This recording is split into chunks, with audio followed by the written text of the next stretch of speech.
चॅनलला नवीन असाल तर चॅनल लाईक करा, सबस्क्राईब करा आणि बेल आयकॉनचं बटन सुद्धा दाबा. नमस्कार. परवा दिवशी पेपरला एक बातमी वाचली मी की एका भारतीय मुलीची गुगल कंपनीमध्ये निवड झाली आणि मग ते पॅकेज वाचत गेलो मी तर त्या मुलीला 2 कोटी रुपयाचं पॅकेज मिळालं. होय, अशा पद्धतीचं मोठं पॅकेज लाखाचं कोटीचं मिळावं अशा पद्धतीची इच्छा मुलामुलींची असते, त्याचबरोबर पालकांची सुद्धा असते. सहज आपण पाहूया या व्हिडिओच्या माध्यमातून तुमचं करिअर निवडताना अगदी मुलामुलींनाही फायद्याचं होईल आणि पालकांनाही करिअर निवडताना फायद्याचं होईल की भारतामध्ये अशा कोणत्या प्रकारच्या नोकऱ्या आहेत की त्या नोकऱ्यामध्ये 10 लाख, 20 लाख, 50 लाख, 70 लाखाचे पॅकेजेस आहेत. त्याची माहिती आपण या व्हिडिओच्या माध्यमातून घेणार आहे. सर्वप्रथम data scientist and business analytics म्हणतो आपण, तर डेटा वैज्ञानिक, मशीन लर्निंग अभियंते आणि AI तज्ज्ञ ज्याला आपण म्हणतो, या जॉबला सध्या भारतामध्ये मोठी मागणी आहे, जगभरामध्ये मोठी मागणी आहे. कारण कोणत्याही ऑर्गनायझेशनचा निर्णय घेण्यासाठी डेटाचा फायदा घेण्याचा प्रयत्न करतात आणि सर्वात जास्त पगार देणाऱ्या नोकऱ्यांमध्ये बिझनेस एनालिस्टचं नाव सर्वात वर येतं. अपडेट घेणं, जुन्या डेटामध्ये सुधारणा करणं आणि सोबत नव्या ट्रेंड सोबत अपडेट ठेवण्यास देखील हे मदत करतात, डेटाचं विश्लेषण करतात. त्यामुळे या क्षेत्रामध्ये अगदी लाखोचे पॅकेजेस त्या ठिकाणी मिळताना आपल्याला दिसून येतात आणि हे वाढतच राहणार हे आपण लक्षात घेतलं पाहिजे. तर ही गोष्ट, हा जॉब अतिशय महत्वाचा आहे. दुसरा जॉब आहे तो म्हणजे माहिती तंत्रज्ञान, IT क्षेत्र आपण म्हणतो, इन्फॉर्मेशन टेक्नॉलॉजी.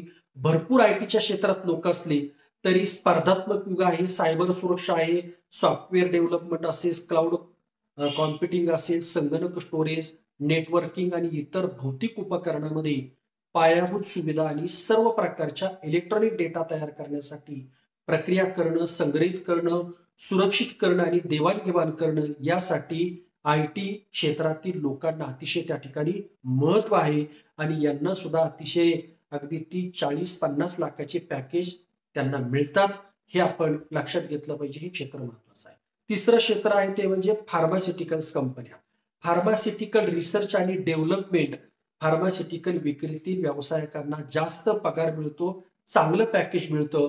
कारण याच्यामध्ये औषध उत्पादन करणं, निर्माण करणं, नवनवीन त्या ठिकाणी लसींचा शोध घेणं आणि विकसित करणं, लोकसंख्या वाढते, आजार वाढतायत, त्यामुळं या व्यवसायाला त्या ठिकाणी मरण नाही, पॅकेज चांगले आहेत. चौथं क्षेत्र आहे आरोग्य सेवा, हेल्थ केअर आपण त्याला म्हणतो. सर्वोत्तम आरोग्य सेवेला प्राधान्य आहे. अलीकडे काही लोक काय करतात, आरोग्याबाबत जागरूक झालेले आहेत. अनेक प्रकारच्या उपचार पद्धती सुद्धा विकसित झालेल्या आहेत. त्यामध्ये ॲलोपॅथी असेल, होमिओपॅथी असेल, आयुर्वेदिक असेल, युनानी आहे, योगा आहे, पॅरामेडिकल क्षेत्र आहेत.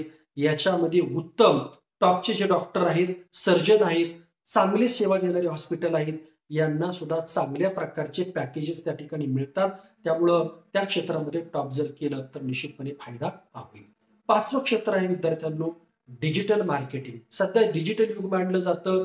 डिजिटल मार्केटिंग हे व्यावसायिक एक उदयोन्मुख क्षेत्र आहे आणि या क्षेत्रात आपल्या बिझनेसची जाहिरात मोबाईल, कॉम्प्युटर, इंटरनेटच्या माध्यमाचा वापर करून त्या ठिकाणी पोहोचवणं आणि बिझनेस मध्ये ग्रोथ मिळवणं हे या ठिकाणी महत्वाचं आहे. वस्तू आणि सेवांची डिजिटल मार्केटिंग करण्याची पद्धत आपण ज्याला म्हणतो ही विकसित झालेली आहे आणि दिवसेंदिवस सर्व क्षेत्रामध्ये डिजिटल मार्केटिंग आहे. अगदी निवडणुका असतील किंवा कुठल्याही व्यवसायाची जाहिरात असेल त्याच्यामध्ये डिजिटल मार्केटिंगला अत्यंत महत्वाचं आहे. त्यानंतर 6वं क्षेत्र आहे ते म्हणजे सॉफ्टवेअर निर्मिती करणे, इंजिनिअरिंग क्षेत्र आपण त्याला म्हणतो. सॉफ्टवेअर बनवायची कामे करतात किंवा त्यांना मेंटेन करण्याचं काम सुद्धा करतात.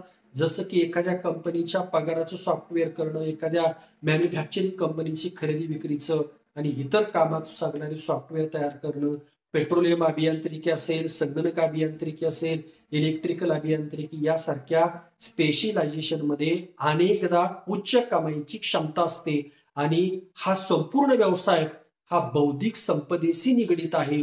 त्यामुळं याच्यामध्ये आजही चांगलं करिअर आहे आणि भविष्यामध्ये सुद्धा चांगलं करिअर आहे. त्यामुळे या क्षेत्रात काम करणाऱ्या माणसांना अतिशय मोठी पॅकेजेस त्या ठिकाणी मिळतात, हे आपण या ठिकाणी पाहू शकतो. 7वं आहे आर्थिक सल्लागार.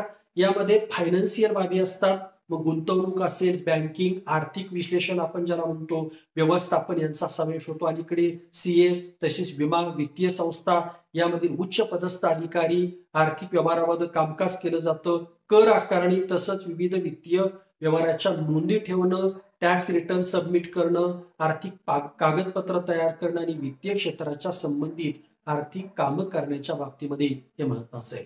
इन्व्हेस्टमेंट बँकिंग आपण ही संस्थात्मक, गुंतवणूकदार, कॉर्पोरेशन, सरकार आणि तत्सम ग्राहकासाठी सल्लागार आधारित वित्तीय सेवा आहे.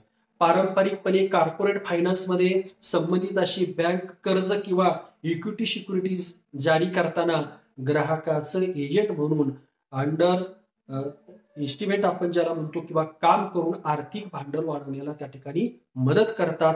आणि म्हणून या वित्तीय सेवा देणाऱ्या ज्या संस्था आहेत किंवा वित्तीय काम करणारे जे फायनान्शियल मध्ये आहेत त्यांना सुद्धा अतिशय मोठमोठी पॅकेजेस त्या ठिकाणी आहेत. आणि अतिशय आनंदाची बातमी म्हणजे आजच पेपरला आहे की युपीएससी द्वारे कायमस्वरूपी परीक्षा देऊन नोकरी मिळायची, आता युपीएससी द्वारे अशा खाजगी क्षेत्रातील लोकांना सुद्धा शासन नोकरीमध्ये जाता येतं. 8वा मुद्दा आहे, 8वा जॉब आहे तो म्हणजे कायदा, लॉ. आपण पाहतो वकील, विशेषतः कॉर्पोरेट कायदा किंवा बौद्धिक संपदा यासारख्या विशेष क्षेत्रातील वकील चांगले पैसे कमवू शकतात. जगभरातील लॉ प्रोफेशनल्सना त्याच्या अनुभवानुसार आणि त्यांनी जिंकलेल्या खटल्यानुसार पगार मिळतो. चांगल्या टॉपचे जर वकील असतील तर त्यांना सुद्धा आर्थिक पॅकेजेस चांगली आहेत. अगदी काही तासावरती त्यांना पेमेंट त्या ठिकाणी दिलं जातं. 4थं क्षेत्र आहे व्यवस्थापन, मॅनेजमेंट. तो आपण सीईओ आपण म्हणतो, वरिष्ठ व्यवस्थापकासह उच्च स्तरावरील अधिकारी यांचा समावेश याच्यामध्ये होतो. मल्टीनॅशनल कंपनीमध्ये उच्च स्तरावरील कर्मचारी काम करतात आणि हे तुम्ही पाहिलं असेल, ज्यांची पदे सीईओ, मुख्य कार्यकारी अधिकारी म्हणतो आपण, COO, chief operating officer, CFO, मुख्य विपणन अधिकारी, ते विपणन क्रियाकल्पांची काळजी घेतात, ज्यात विक्री व्यवस्थापन, उत्पादन व्यवस्थापन, जाहिरात, बाजार, संशोधन आणि ग्राहक सेवा याच्यामध्ये काम त्या ठिकाणी करतात.